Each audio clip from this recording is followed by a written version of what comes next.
अब बेटा मन में सोचे कि मेरे दोस्त को अगर देख के मैंने घर में उसके जैसा काम चालू कर दिया है ना माँ, तो तू रोना चालू कर दे। और क्या करे, दोस्त को देख, दोस्त को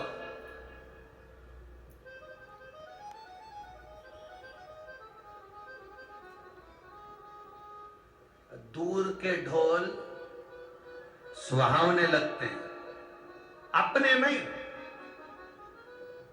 हमें हमेशा दूसरे के ढोल सुहाना बहुत अच्छी लगी है। हमारे तुरंत पत्नी अपने अपने पतियों से कह देती, तुम्हारे वो दोस्त कितने अच्छे हैं, है? कितना ध्यान रखते हैं वो अपनी पत्नी का। हो जरा सी पत्नी को छींक आई और वो दिखाने डॉक्टर को ले गए, और एक तुम हो। अब पति मन में सोचा, एक बार उसकी पत्नी के पास बैठकर बात करना, तो उसकी पत्नी के पास बैठी तो उसने कहा, तुम्हारे पति कितने अच्छे हैं।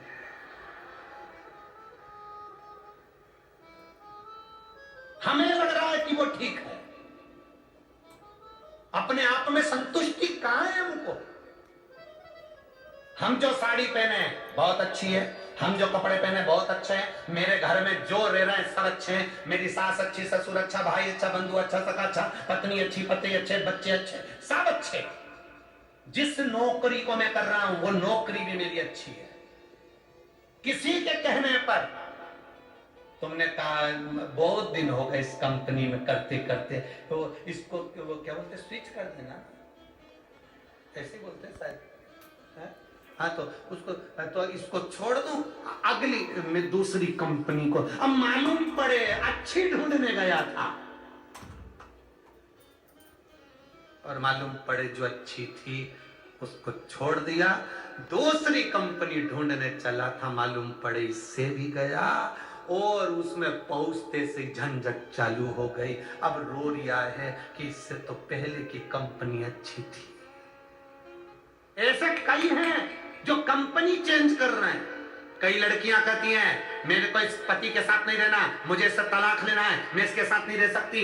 घर के लोगों को समझाना चाहिए, अभी तू 1 साल भी नहीं हुआ, 6 महीने 8 महीने तूने वापरा क्या उसको जो तू अपशब्द कर रही है, ताने दे रही है। घर के लोगों को चाहिए कि समझाओ, बेटी को भी और बेटे को भी। बेटे को समझाओ क्यों नहीं रहना चाहता अपनी पत्नी के साथ, समझाओ उसको, पर नहीं मैं इसके साथ नहीं रह सकती क्योंकि उसकी सहेलियों ने, उसके दोस्तों ने कह दिया इससे अच्छी मिल जाएगी, छोड़ कर तलाक। और तलाक देने वालों ने भी कह दिया अच्छी मिलेगी, कर लो तलाक लो, और उसने तलाक लिया। मालूम पड़े अब की बार तो जगदम्बा मिली थी, आने वाले समय में चंद्र घंटा मिल गई।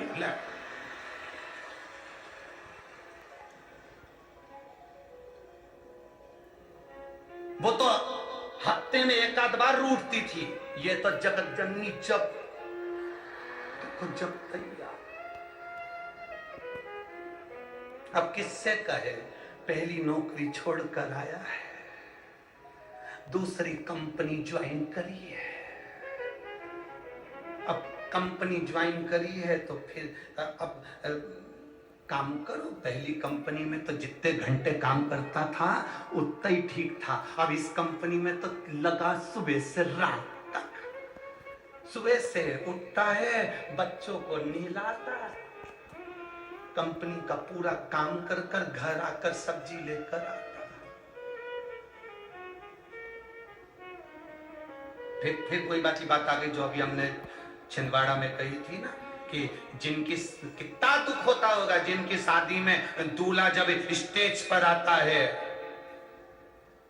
और माला लेकर जब दूल्हा स्टेज पर जब चलता है, इधर से फुलझड़ियां, इधर से धुआं निकलता है, नगाड़े बजते हैं और डीजे पे गाना बजता है, अजब वो शान शहंशाह।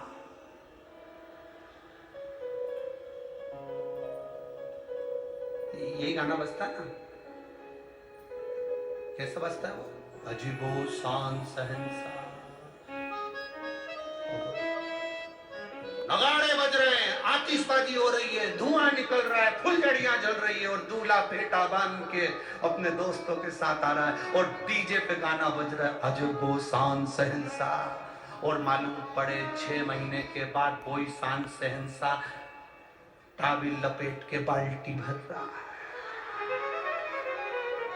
कितना दिल दुखता होगा, दिल की अरमा आंसुओं में बह गए।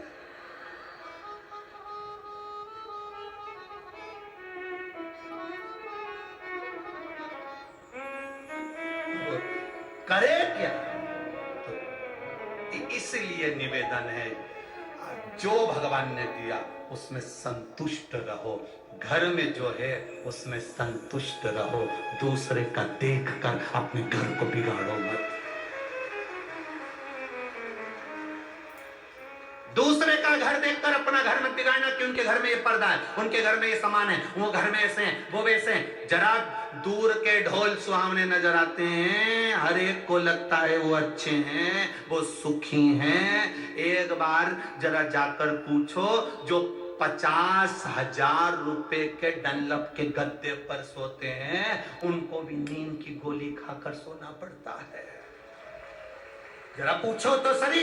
इससे तो साधारण गरीब व्यक्ति को लग रहा है कि 50,000 का गद्दा, एसी का रूम, डनलप के गद्दे पर सोचो नींद नहीं आ रही है, गोली खाना पड़ रही है। और तुम्हें लग रहा है मैं तो पड़ा हूं, तो नींद तो आ रही है ना। जहां पड़ा, जैसा पड़ा, नींद तो आ रही है ना। कई कई माताएं तो कथा में कुर्सी पे बैठी बैठी सोई जाए, और इनसे कहो सो रही है क्या? वो बड़े अच्छे से मुंडी ला के बोले बता। तो फिर ऐसी ऐसी क्यों कर रही? नहीं, वो तो भोलेनाथ भाग रहा था तो बुला रही थी। सो कहा रही।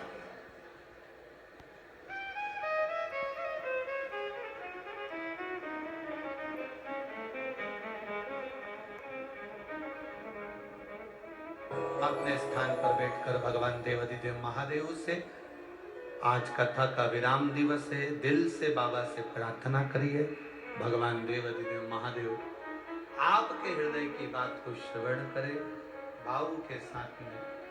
जहां जगह मिले वहां बैठकर भाव से बोले। जो कार्यकर्ता भी खड़े हुए हैं वो भी भगवान देवाधिदेव महादेव से भाव से प्रार्थना करें, दिल से। जहां जगह मिले वहां बैठकर भाव से बाबा को बोले।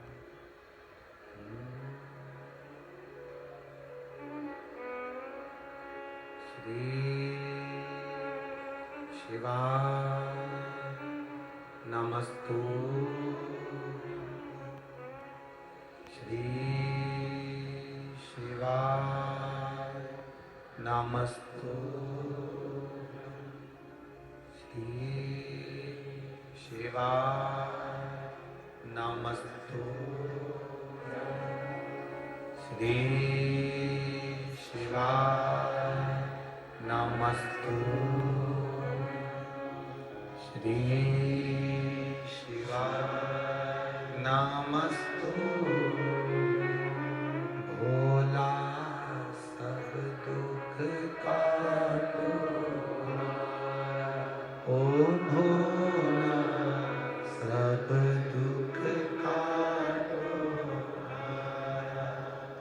शिव शंकर जप तेरी माला, भोले बाबा जप तेरी माला। भोला सब दुख काटो हमारा, ओ भोला सब दुख काटो। वेश है मंगलकारी, वेश है मंगलकारी। शमशान वासी हमारा, शमशान वासी हमारा। ओ भोला सब दुख काटो हमारा, ओ भोला सब दुख काटो। भगवान शिव की कथा कहती है, विघ्न ने गणेश जी से वर पा लिया। अब वर पाने के बाद तो इतना प्रबल हो गया कि वो हर एक के कार्य में विघ्न डालने लगा। जब सबके कार्य में वो विघ्न देने लगा तो भगवान देवादिदेव महादेव के पास में सूचना गई। भगवान ब्रह्मा जी ने और भगवान विष्णु ने जाकर भगवान देवादिदेव महादेव से स्तुति करी कि आपका परम प्रिय शिष्य विघ्न गणेश जी से वर पाकर सब दूर विघ्न डाल रहा है। तो भगवान शंकर जी ने कहा एक काम करो ना कि देवता उसके कार्य में विघ्न डालो। ना ना ना, उसने वर मांग लिया कि मैं सबके यहाँ विघ्न डालूं पर कोई मेरे यहाँ विघ्न नहीं डाले। ऐसे दुनिया में बहुत लोग होते हैं जो अपने भीतर की बुराई नहीं देखते,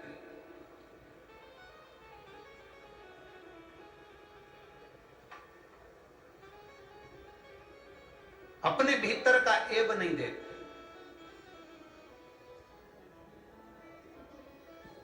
दूसरे का देख। शिव पुराण कहती है एक उंगली अगर हमने किसी पर उठाई है तो ये 3 उंगली हमारी ओर जाती है कि तुम अपने अंदर झांक कर देखो कि तुम कैसे हो। उसमें एक गलती है तो तुम में 3 गलतियां भरी पड़ी। हम अपने अंदर की गलतियों को नहीं देखते। वो कहते हैं ना, एक व्यक्ति जा रहा था, गुलाब के फूल को देखकर बोल दिया कि गुलाब कितना सुंदर है पर कांटे नहीं होते तो कितना अच्छा होता। कोयल को देखकर बोला कोयल कितना सुंदर बोलती है पर काली नहीं होती तो कितना अच्छा होता। समुद्र के जल को देखकर बोला कि समुद्र का जल कितना सुंदर है पर खारा नहीं होता तो कितना अच्छा होता। समुद्र का जल, कोयल और गुलाब का फूल तीनों ने मिलकर कहा, रे मनुष्य, तुझमें दूसरे की बुराई देखने की आदत नहीं होती तो तू कितना अच्छा होता। तू खुद दूसरे की बुराई देखने में लगा हुआ है, दूसरे की निंदा करने में लगा हुआ है, अपने भीतर का ऐब नहीं देख पा रहा, अपने भीतर की बुराई नहीं देख पा रहा, अपने भीतर की निंदा हम नहीं देख पा रहे, हम दूसरे का ऐब देख रहे हैं। भगवान शिव जी ने गणेश जी को बुलाया, तूने विघ्न को क्या वर दे दिया? प्रभु आप ही ने तो कहा था कि देकर आ जाना, दिया है।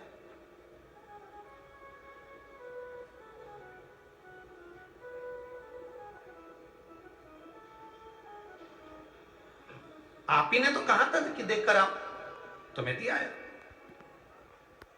कभी कभी गलती हो जाती है। एक डॉक्टर ने एक मरीज से कहा कि बिल्कुल हल्का भोजन करना, एकदम हल्का।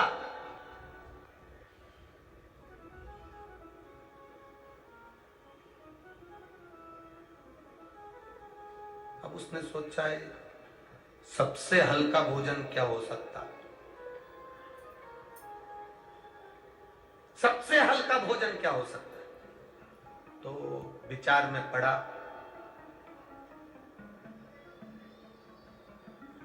एक जगह पर रोटी बन रही थी। उसने देखा कि ये रोटी का जो आटा है हाथ में लिया तो भारी है, रोटी बनी वो भी भारी है। उसको डालकर देखा पानी में तो वो डूबने लगी। तो उसने सोचा इससे हल्का भोजन कुछ और ढूंढना पड़ेगा। फिर उसने एक जगह पर देखा कि पूड़ी बन रही थी कढ़ाई में तेल में। तो पूड़ी जैसे ही नीचे गई तेल में ऊपर तल के आ गई। तो उसने सोचा इससे हल्का कुछ नहीं हो सकता, इससे हल्का क्या, जो तेल से बाहर निकल जाए एकदम हल्की बन के ऊपर तैरती रहे। डॉक्टर ने कहा था हल्का भोजन करना, उसने इतना हल्का करा है, इतना। शिव कथा कह रही है भाई। गणेश जी से कहा था कि तुम वर देकर जाना, अरे समझ कर तो वर देना था।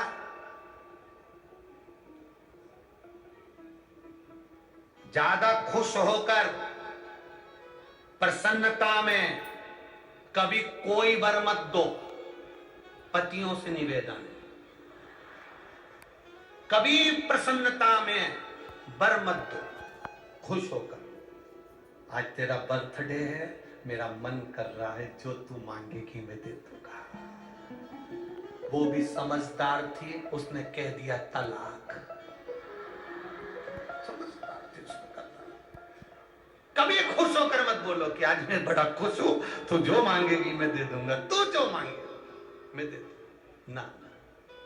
बड़ी प्रसन्नता में दशरथ जी ने वर दे दिया था कैकेयी को, और राम जी को 14 वर्ष बन जाना पड़ा। तुम ज्यादा प्रसन्न हो तो कभी वर और वचन देने की बात ही मत करो, अगर रामायण पढ़ी है तो।